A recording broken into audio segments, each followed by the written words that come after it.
What's up, world? It's your boss, International Zoe. I'm here in Medellin, Colombia. And what's the dog's name? Bella. We're here with Bella, Stefan Bolivar, and Bella. If you hear a little rumbling going on in the background, it's the French bulldog. The little terrier bulldog. Terrier bulldog. That wants attention. Came across the brother watching DC Born Rob, and you reached out to me on an email, correct? Yeah. Yeah, so I saw your interview with DC Born Rob, found it, your story very interesting. Tell us a little bit about yourself, where you from? Well, from Miami, and I've been living here in Medellin for 8 years now. 8 years. And I first came really just a random trip, and I liked it.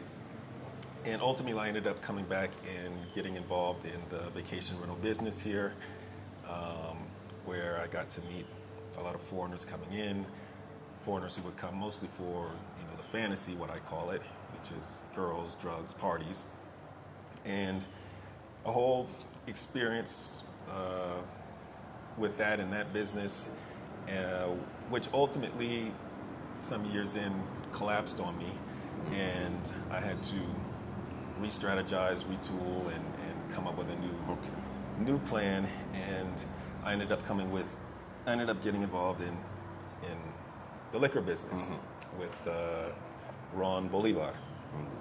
And so let's go back to the rental business, because I'm sure people want to know about that, and we'll definitely bring it full circle to what you're presently doing. Had you had any experience in rental properties prior to getting into it here in Colombia? No, I never had any experience as a host, renting out properties or real estate or anything like that. I just it was kind of a fluke how I got into it. How I tell it is I was actually, I just liked Medellin, and I wanted to spend more time. So I just kept coming back every so often, every couple of weeks. And I was renting apartments, renting hotels, and looking at all the money that I was spending on rentals. And I said to myself, this is getting crazy. Let me just, for the money I'm spending, I could get my own apartment. Right. Meaning purchasing an apartment. Well, at that time, I was just renting. Okay. I was just looking to rent. I wasn't looking to move here permanently. I was just wanted to spend more time. Okay. So I thought I would get myself an apartment, and initially the only plan was, when I'm not here, I'll rent it out, and if it just pays the rent, great. I have a free place to stay whenever I come to Medellin. That was the initial plan. Right. And it just so happens, luck would have it, that vacation rentals turned out to be a really good business here in Medellin. And so one apartment turned into another apartment, and I ended up in the apartment rental business. So when you say the rental business, were you taking on leases and then renting out the places? What I would do was I would lease long-term and basically sublet. Right. And the reason I did that is because of risk factor. With a lease, it's very easy to get out. Just if something goes wrong, you pick your stuff up, you move to another place. Right. If you buy a property, you're stuck with that property until you can sell it, or whatever you're going to do to get your money out of it. It can be a lot more complicated. Yeah. Right. Yeah. And how many years did you do the rental properties? Till roughly 2017 is when the market really started, when things really started to change, and I would say by 2017 to 2019 was when I was kind of, going down in that business, and 2019 was when I was out. So what changed that made you want to get out of that business? Because people still come here today and rent Airbnbs. Yeah. There's plenty of opportunity. The market is not changed with people coming. There are plenty of people coming to Colombia and Medellin. But what ultimately happened is the governing administrations decided to clamp down on vacation rentals. Right. Was that had anything to do with the foreigners, or did it have something to do with people making money here that they couldn't track? I equate it to like, if you're familiar with the situation in the States with like New York is, in places in New York, it's illegal to do Airbnb. well, right, but I'm not sure what the reasoning is behind that. But a lot of tourists come in and they come for the fantasy. I say 90% of my clients, they came for the fantasy. Girls, drugs, parties. Even though Medellin is a big city, it still has like a small town mentality, like a pueblo. The people here are very conservative. So when they see guys coming in with different girls, the and people girls that are live coming in the in and building. out, you know, girls walking around Okay. with their ass hanging out, at, Yeah. you know, when they're trying to get their kids out to school, Right. and they complain, until the building administration say enough. Some places said you have to have your list of people and you can't have guests, and they have wristbands, and that goes on here. It goes on in Cartagena as well. I think Cartagena has always, in my experience, Cartagena has always been more welcoming of tourists. I wish they would do a better job of that here in Medellin. Yeah. But here in Medellin, it has gotten really strict, and I think anyone who's traveled here over time has known, you know, nowadays people ask, you know, are guests allowed? Yeah, but that started in Cartagena.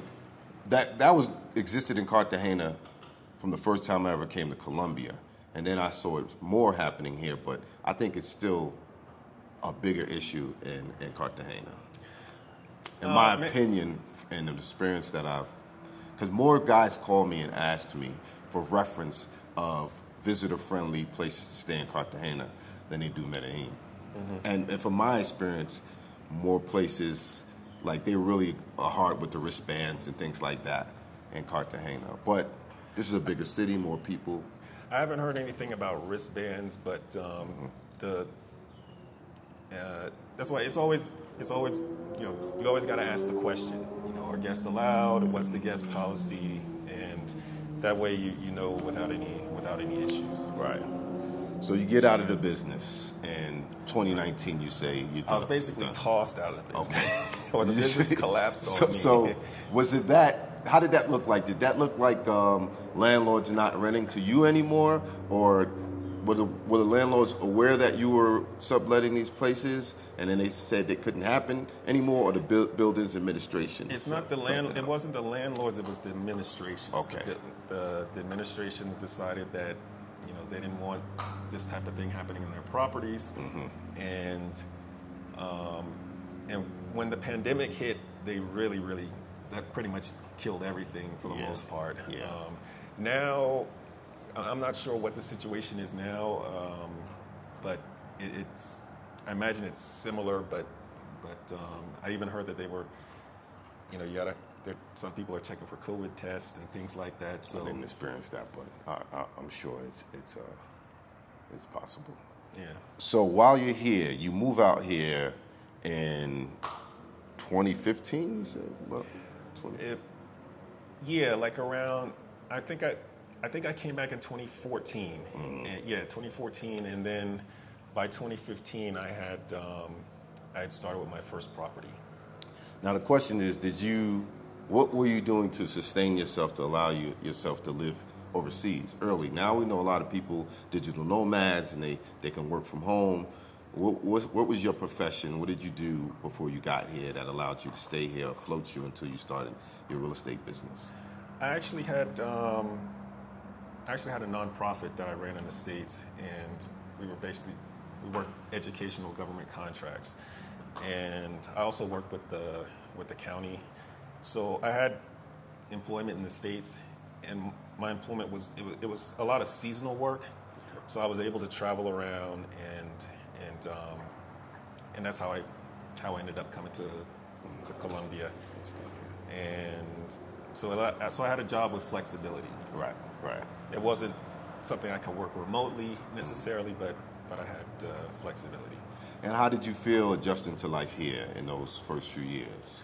Well, by the time I came here, I'd already lived, because I've lived in Spain, I've lived in Russia, Ukraine, Czech Republic. So I'd lived in other countries. And what allowed you to live in these other countries? Were you there on work, or were you just doing similar type of thing that led you? Well, to back live then there? I was studying. So Okay. I started in Spain, and I studied in the university there. When I went to Prague, I was in the university there. Same thing in Russia. And when I finished school is when I ended up going to Brazil and Colombia. Okay. And what were you studying abroad? I was actually studying medicine. I had originally been in physical therapy, and I kind of kept in that realm into medicine. And when I was studying in Russia, and I was studying in Russian, so everything is in Russian. I had to learn Russian. But after a year of studying in Russia, it was really like a military almost type of environment. And by that time I had been in school long enough. I said, another 4 years, another 4 years of this, and it's like, no, I'm tired of school. I want to do something else. So that was the end of my travels for study, and then I started traveling. Now all of my travels are for business usually.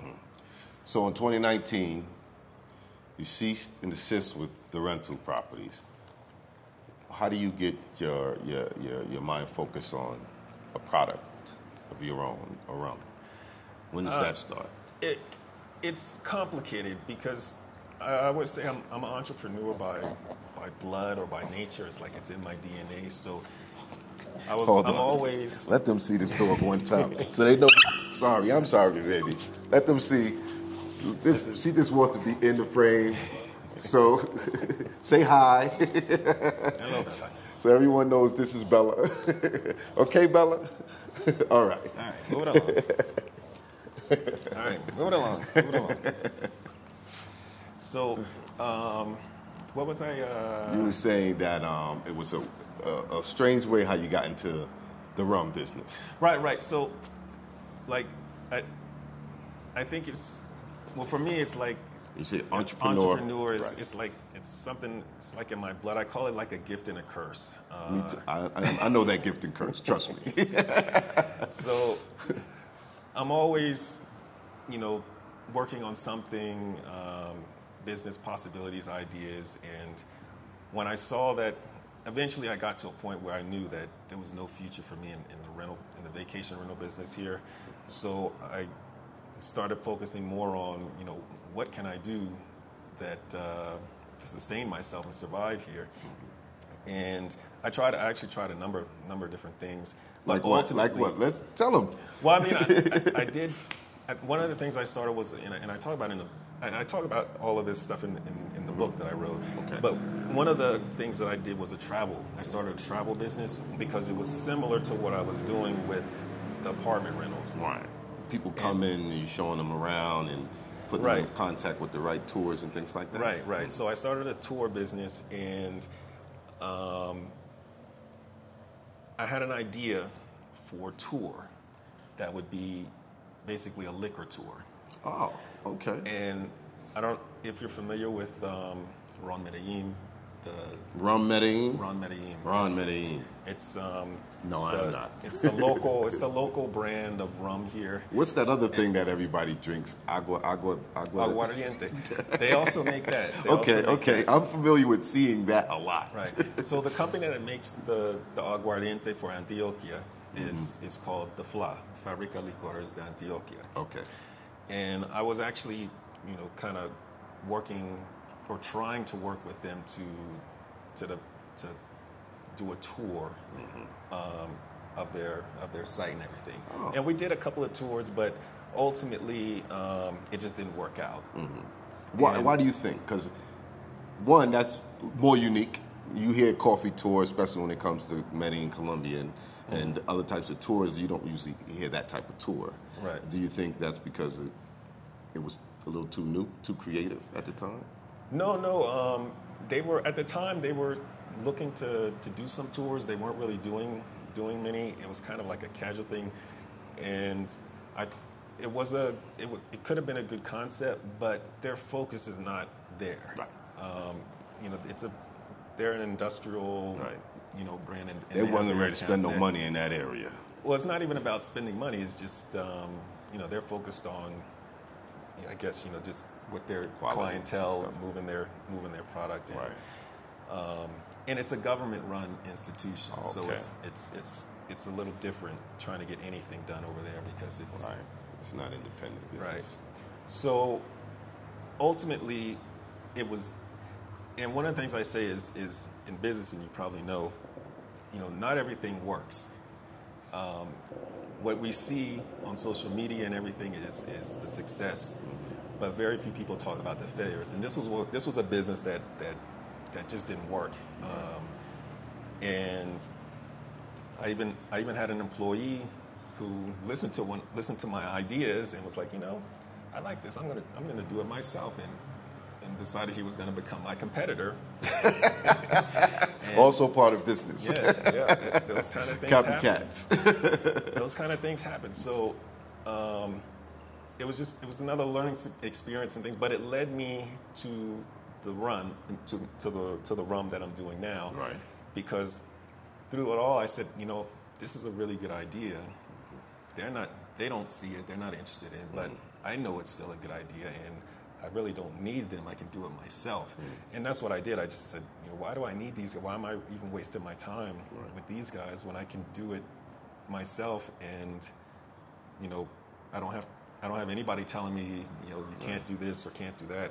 Right. And it's worked out so much better. How so does much better. one go about getting his own rum manufactured? Do you go to, like, I know, like, if you go and, because it was a point in time when I had my own products for my barbershop and stuff. So I know I went to a lab who does products and aftershaves and shaving lotions and for multitudes of companies. Right. And you get them to do you pick your fragrance or so on and so forth, and you get your packaging and labeling done. How does one, is it similar to get your own rum? Do you have to go to, I guess, a manufacturer of a rum? How does that work? Most people today, and I think a lot of people don't know so much about the liquor industry and how it works, but most people today, in most brands today that people know, liquor, it's big industry. So it's basically an industrialized process that they do to produce huge quantities. And what a lot of people will do is, if they wanted to, say, get into the liquor business, they would go to somebody who actually manufactures or produces the liquor. Say, for example, you wanted to do rum, we'll say, since we're talking about rum. You could go to, you know, they're basically like Walmarts in the Caribbean that you could go to, and all they do is produce rum by mass quantity. Right. And even the big companies, a lot of the big companies, the big brands, they will purchase their rum from abroad because it's cheaper to do it that way. Right. Ship it in, and then process it themselves and bottle it. So what happens in processing? Is that where it gets its unique flavor, or? Yeah. Well, it depends on the actual liquor. What happens to it? You know, rum is different from whiskey and vodka and so on and so forth. But like how most people do it, the easiest way that most people tend to do it is okay, these guys produce you know, wine or whatever it is wholesale. I'll buy it wholesale, have it shipped to me, and I'll simply bottle it at my facility, wherever their facility may be. And the facility may not even be theirs. It may be they have a facility that does bottling and handles the bottling for them, and they simply pay, you know, for that service. Right. And that's how a lot of people do it. I do everything about this rum is completely handmade. There's no industrial anything, from the labeling to the bottling to the manufacturing. All of the see it nice. Yeah. All of the. There we go. There you go. Automatic focus. Come on, baby. Come on, Cannon. Okay, we can't get too close, but I hope y'all get a good view of it. Okay. So Nothing is industrialized. Everything is done from scratch. I start with the molasses and go through the fermentation process. Then I go through a maturation process, and ultimately the bottling process. And how long does that take, about roughly? It can take as long as you want it to take. With this particular rum, typically it's a 1 to 3 month process that I go through, and you can let it sit as long as you want, and it tends to only get better with time. And that's and one of the things I tell people who may have, if you were lucky enough to try the rum early on, and you it wasn't quite to your taste, just wait a couple weeks or a couple months until the next lot comes, and it gets better. It continually gets better every time. So the name, what's in the name? The name Bolivar, I wanted something that represented Colombia, and I thought, what better than Bolivar? Which means? Well, Simón Bolivar is the revolutionary figure. Most Americans may not be familiar with him, but very big in Latin America. And he's usually today associated with Venezuela because he was Venezuelan and born in Venezuela. Right. Is he kind of like Che Guevara, kind of like revolutionary type? Similar, you're right. I think he was before. And he actually created what was, the state of, country of Gran Colombia, which included Colombia, Venezuela, and one other country. Yeah.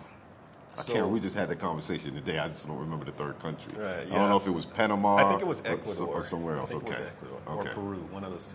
Okay. And so he means to the history of Colombia just as much as he does to Venezuela. Although today Venezuela tends to try and adopt him as their own, and people here that aren't educated in the history so much will associate Bolivar with Venezuela when he actually does have a lot to do with Colombia as well. Okay. Now let's talk about your book. The book. Your book. Then now, does this come after the rum? The book was part of the process of the rum. So I kind of say the book is kind of like the story behind the rum. I tell the story of how I was in the vacation rental business, what happened along the way as I fell out of that business, and how I ultimately came about with the process of the rum, and how I branded it and so on and so forth. And it's a good read for people who particularly are interested in business and entrepreneurship and want to know what it's really like to be an entrepreneur, what you have to go through. And as well, I talk a lot about Colombia and the type of just what it's like living and doing business here every day in Colombia. Yeah, which I think is a great thing, for people. I went on Amazon, and I was only able to get like an introductory of it. Yeah, it's on Amazon. The book is called Mustang Salvaje. Salvaje, and where does the title come from? Mustang Salvaje is the actual logo of the rum brand. Okay. And Salvaje means wild in Spanish, for those who don't know. Right. And like a free horse, a wild Mustang. Right, a wild Mustang. And you can read it on. It's free on Kindle Unlimited. If you have that, you can read it for free. And you can read like the first paragraph or so. Yeah. I mean, the first chapter or two. Yeah. On I checked it out before we met. Right. I found it interesting, of course. I wanted to read more, but I guess I don't have the unlimited. And I didn't see it just to purchase the paperback. I didn't see how to purchase it. Yeah, well, I'll send you the link so you can add the links in. Yeah, please, guys, check it out. so far from what I read, it was interesting. Especially if you're thinking of moving here or visiting, doing business or anything like that, definitely take a look at it before you just parachute into the jungle and not know what you're getting into. Yeah. And if people want to reach you, how can they reach you? The easiest way is Instagram. Instagram, if someone's looking, if you're coming to Medellin or you're coming to Colombia and you want to try the rum, the @Ron Bolivar Colombia is the Instagram for the rum, and my Instagram is like the book Mustang Salvaje with the number 8. Mm-hmm. Mustang Salvaje 8. Right. Or Mustang Salvaje 8 in Espanol. We're going to wrap it up, and I don't want to get into the too many cliche questions that are always asked about the dangers and this and that. I don't really want to get into that. Right. I would more like to ask you, how has Colombia, Medellin changed in this time span since you first came here until now? And that may regards into changes just in general in the country and changes on what you've seen happen, maybe in part because of tourism. Yeah, I think things have changed since the pandemic. That kind of shut all tourism down for a period of time, a number of months, if not even longer. Yeah. And I'm not sure if we've fully recovered from that to the point of where we were pre-pandemic here in Colombia, maybe. And so I think the situation has changed with regards to tourism. A lot of there were businesses that were here before that closed, so, but that's normal, I think. Yeah. Just normal lifespan of businesses and clubs and bars, restaurants. Sometimes they go out of business, something new pops up. What about the wave of tourism since maybe in the 2015 space until the 2019 space, until before the pandemic? What I'll say is, I think that more people, I would say that there are more black people traveling now. And even before I came, I hear that there weren't so many black people here, and now you're starting to see more. And I haven't, like I said, I don't spend a lot of time in the tourist area anymore because I'm not really there. But usually, it used to be, you would see some people, but not a lot. And before the pandemic, you were starting to see groups, walking around. And I'm not sure if it's like that now, post-pandemic.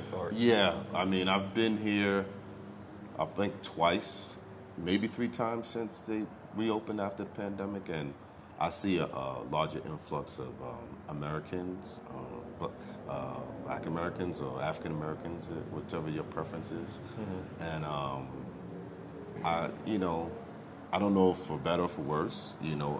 Some people might say for worse, but I think the people who have rental properties, who have businesses, who cater to tourism, I think they appreciate the tourism. It helps their business. Some people might say, they don't want you here, but I think for those people that benefit off of the visitors, what's that, motorcycle? This is Las Palmas Highway that we're on, and this is what it's like when you live on the highway. Yeah. Where I'm at now, it's much more country, peaceful, right? Right. Okay. Well. But yeah, like you were saying, there's a lot more tourism. The tourism benefit is good for everyone. So whenever things happen to tourists here and things like that, I know a lot of people are concerned about safety. Is it safe? And when things happen to tourists, it's bad for business. It's bad for the country. Yeah, it's bad for the country, for the city. And anything that makes someone say, well, I don't know if I want to travel here, let me go someplace else. But yeah, I think traveling is, people should travel more. don't be scared to come to Colombia. Come to Medellin. Regardless of what you're looking for, if you're looking if you're just looking for good experiences, tourist areas, experience rum, coffee, whatever, great. If you're that type of person, you're coming for the fantasy, you want girls and drugs and parties, I say Medellin is one of the best places in the world if that's what you want to do. I know because I've been to other places in the world. Right, so, right. Not that I'm advocating for that, right. but you can find whatever you want here. Mm-hmm. And just maybe for those people that have been here a few times, they had the fun, the parties, the drugs, the rock and roll. What other experience can they have? What other maybe neighborhoods or areas outside maybe the city would you suggest? Well, for one thing, most people who come to Medellin, they stay in Poblado, which is great. It's great. But one of the things I say is Poblado is not really representative of how most people live here. So if you really want to get to know Medellin and what it's really like here, I always recommend people go out to the barrios, go to the Comuna 13 is a popular tour that people go. Right. But that's great, but it's very touristy. It's set up for tourists. Right. Yeah. It's become like an outdoor mall, basically. Yeah. But people love to go to Guatapé, climb the rock, Piedra, Peñol. You can go to the barrios like Buenos Aires, Itagüí. People say, is it safe to go there? Do you need to go with a local?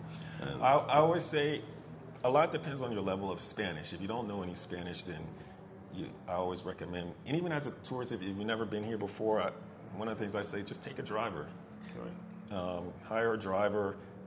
It's a little bit more expensive than going with an Uber, but you have somebody with you who knows the area, knows the language. They're not going to have you end up in a situation where you're going to end up in trouble. And if you're coming alone, you have somebody that's there that'll hang out with you. If you're going to a bar, they'll go to the bar with you. Right. They'll, the club, whatever, and they can help you with whatever you need. And you end up. I think that's what I did when I first came, and I think it's a much better experience rather than just venturing out on your own in places that you don't know, especially if you're going outside the tourist area. Right. Okay. Anything in closing you want to share with the audience, with the viewers? No, just whenever you're in town, Colombia, Medellin, check me out. If you're looking for rum, you want to try handmade Colombian artisanal rum, this is where it's at. I have some links in the check the book out. It's on Amazon. Read it for free on Kindle, paperback and ebook. Yeah. Thank you for your time, brother. Anytime. I try to make a nice balance, I know y'all like the girls, but give this video some views as well. I like to balance a well-course meal. It's not all about the girls. I like to have some substance. And if you want to know about the girls, how Colombian girls really are, I actually talk about that in the book. I go into depth about the mentality and how women are here. And so if you want some more depth and you're looking to date possibly here or meet girls here, check out the book. I talk about it in the book. All right. Thank you. Peace. All right, man. Peace out.